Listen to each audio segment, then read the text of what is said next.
Mesdames et messieurs, bonsoir et bienvenue dans votre journal local. À la une aujourd'hui, nous reviendrons sur la manifestation organisée ce matin devant le TGI pour protester contre le procès des deux jeunes interpellés lors des manifestations contre la réforme des retraites. 3,6 millions, c'est la population de Midi-Pyrénées en 2040 selon l'INSEE. Robert Marconi, spécialiste toulousain des questions d'urbanisme, revient sur l'histoire urbaine de Toulouse. Et enfin, le club Midi-Pyrénées fête les 10 ans de l'événement culturel Le Pied à l'Encrier. Nous y reviendrons à la fin de ce journal. Et on commence tout de suite ce journal avec la manifestation organisée devant le tribunal de grande instance de Toulouse. En effet, tôt ce matin, une cinquantaine de personnes se sont donné rendez-vous pour soutenir deux manifestants interpellés par la police lors des manifestations contre la réforme des retraites. Retour sur les faits et sur la manifestation d'aujourd'hui avec Laurent, un des manifestants. Il y a eu violence de la part des forces de l'ordre, il y en a qui ont pris des gifles, mais la personne en question n'y est pour rien du tout, quoi. Et ça, ils le savent très bien de toute façon. Et accusé d'avoir tagué des tags pendant une manifestation, des tags politiques, bien entendu. Donc bon, c'est complètement ridicule, c'est de la répression politique, quoi. De toute façon, c'est des gens qui étaient dans le collimateur de la police. En l'occurrence, là, ils n'avaient rien fait, c'était vraiment juste une occasion d'essayer de les arrêter dans le bordel qui a été créé par leur intervention donc violente le mois dernier. Donc là on s'est rassemblés, on est à peu près une cinquantaine pour les soutenir, une cinquantaine de manifestants, une centaine de policiers équipés, dispositifs anti-émeute, les flashballs, prêts quoi. Bon et alors du coup je sais pas, nous on n'était pas venus pour se battre. On est parti en manifestation, ils ont essayé de nous arracher la banderole. Mais voilà, ils ont essayé de provoquer, je pense qu'ils auraient bien aimé à 100 contre 50 que ça dégénère un petit peu. Bon, mais là en l'occurrence ça n'a pas dégénéré, on a fini notre petit tour et on est parti. Quelle sera la population en Midi-Pyrénées en 2040? C'est à cette question qu'une étude de l'INSEE répond en plaçant notre région en tête des régions françaises en termes de croissance. Une population qui passerait de 2,8 millions d'habitants en 2007 à 3,6 millions en 2040. Des habitants toujours aussi jeunes. Ce qui caractérise Midi-Pyrénées, c'est par rapport à une autre région très attractive comme le Languedoc, c'est qu'on attire dans des proportions fortes les jeunes au niveau des études et qu'on attire moins les retraités que le Languedoc-Roussillon ou Provence-Alpes-Côte d'Azur. Ce qui fait que le vieillissement de la région est contenu par rapport à celui de la France en moyenne. Un vieillissement contenu mais inéluctable en Midi-Pyrénées comme ailleurs. Dans la région, l'âge moyen passerait en effet de 41 ans en 2007 à 44,8 ans en 2040. Une tendance qui ne toucherait cependant pas la Haute-Garonne qui serait l'un des départements les plus jeunes de France. La Haute-Garonne attire beaucoup de populations jeunes, notamment au moment des études. Et ces jeunes, ils viennent des départements limitrophes, mais ils viennent aussi de l'ensemble de la France.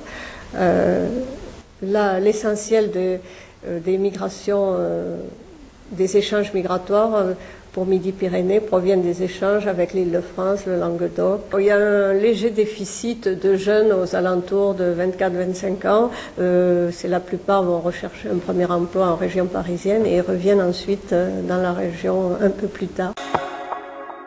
Jeudi 18 novembre, la mairie de Toulouse a désigné l'architecte espagnol Joan Busquet pour réorganiser l'espace urbain de la Ville Rose. Un espace urbain que nous dessine Robert Marconi, spécialiste toulousain des questions d'urbanisme. C'est un espace urbain qui a traversé les siècles sans beaucoup de destruction, à la différence d'autres villes. Un espace urbain qui a pu paraître très archaïque dans son organisation pendant longtemps, au début des années 60, où les Toulousains pensaient que leur ville était un grand village, qu'il fallait la moderniser, et qu'à ce moment-là, on n'a pas hésité à détruire, à démolir pour moderniser la ville. Et puis, au milieu des années 70 à peu près, et puis ça s'est accéléré, on a essayé de conserver ce passé, de l'affecter à d'autres fonctions. Donc on garde le cadre, mais on change les fonctions. Et donc c'est la montée en puissance du patrimoine. Un patrimoine que l'architecte espagnol compte bien mettre en valeur en faisant la part belle à l'eau dans la ville traversée par le canal du Midi et la Garonne. Une dernière qui entretient avec les Toulousains des rapports conflictuels. C'est de l'amour et de la répulsion, parce que pendant la Garonne a apporté certes des bienfaits pour le commerce, pour la force motrice, mais a apporté aussi beaucoup de dangers. Les crues de la Garonne, celle de 1875 et même celle de 1952, gênaient la croissance de la ville. Donc c'était un fleuve à la fois aimé et redouté. Ce mardi, le centre de ressources et de liaison pour les associations et les porteurs de projets fêtait les 10 ans du Pied à l'Encrier.